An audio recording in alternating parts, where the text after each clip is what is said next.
রিজিক নির্ধারিত থাকার পরেও কিছু কাজ বা আমলের মাধ্যমে এটি বাড়ানো সম্ভব, আবার কিছু কাজের মাধ্যমে রিজিক ক্ষতিগ্রস্ত হয়।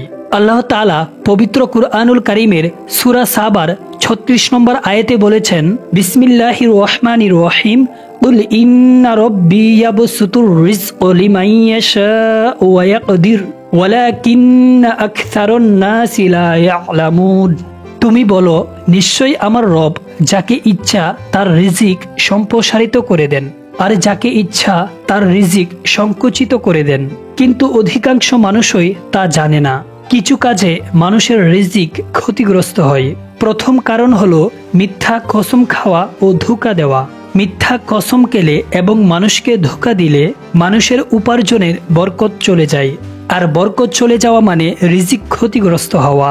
সহিহ মুসলিমের 1607 নম্বর হাদিসে রাসূল সাল্লাল্লাহু আলাইহি ওয়াসাল্লাম বলেছেন, বেচাকেনা করার সময় তোমরা অধিক কসম করা থেকে সাবধান থেকো, কারণ মিথ্যা কসমের মাধ্যমে বিক্রি বেশি হয় কিন্তু বরকত ধ্বংস হয়ে যায়।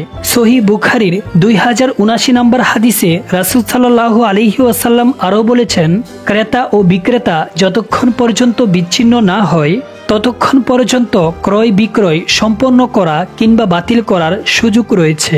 যদি তারা সত্য বলে এবং পণ্যের প্রকৃত অবস্থা ব্যক্ত করে তাহলে তাদের ক্রয় বিক্রয়ে বরকত হবে, আর যদি মিথ্যা বলে এবং পণ্যের দোষ গোপন করে তাহলে তাদের ক্রয় বিক্রয়ের বরকত ধ্বংস হয়ে যাবে।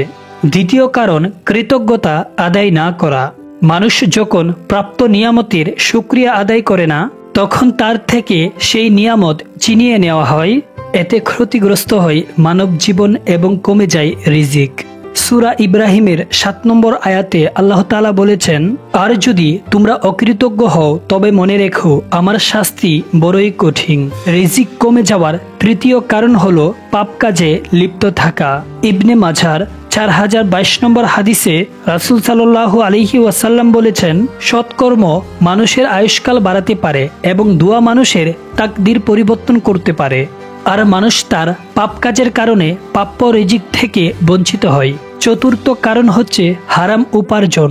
সূরা বাকারার 168 নম্বর আয়াতে আল্লাহ তাআলা বলেছেন, হে মানব জাতি, তোমরা পৃথিবী থেকে হালাল ও পবিত্র বস্তু ভক্ষণ করো। আল্লাহর নির্দেশ অমান্য করে হারাম উপায়ে উপার্জন করলে রিজিকে বরকত কমে যায়।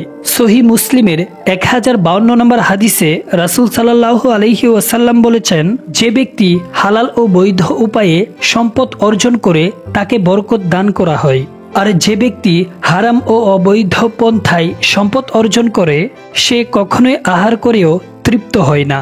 সে এমন ব্যক্তির মতো আহার করেও যে তৃপ্ত হয় না, অর্থাৎ সে যতই ভক্ষণ করুক না কেন তার ক্ষুধা কখনোই নিবারণ হয় না। পঞ্চম যে কারণ সেটা হলো যাকাত না দেওয়া।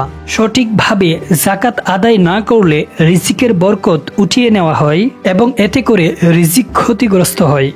ইবনে মাজার 4019 নম্বর হাদিসে রাসূল সাল্লাল্লাহু আলাইহি ওয়াসাল্লাম বলেছেন, যখন কোনো জাতি যাকাত আদায় করা বন্ধ করে দেয় আসমান থেকে তখন বৃষ্টি বর্ষণ বন্ধ করে দেওয়া হয়। পৃথিবীর বুকে যদি কোনো চতুষ্পদ জন্তু না থাকতো তাহলে আর কখনোই বৃষ্টি হতো না। রিজিক ক্ষতিগ্রস্ত হওয়ার ষষ্ঠ যে কারণ সেটা হলো সুদের লেনদেন করা। সুদের মাধ্যমে ব্যবসা বৃদ্ধি হয় আপাতত এমনটা মনে হলেও সুদের কারণে ব্যবসার বরকত একদমই নষ্ট হয়ে যায়। আল্লাহ তাআলা সূরা বাকারার 276 নম্বর আয়াতে স্পষ্ট ভাষায় বলেছেন, আল্লাহ সুদকে ধ্বংস করে দেন এবং সদকাকে বর্ধিত করে দেন। ভিডিওটি সদকায়ে জারিয়া হিসাবে সকলের মাঝে শেয়ার করে দিন।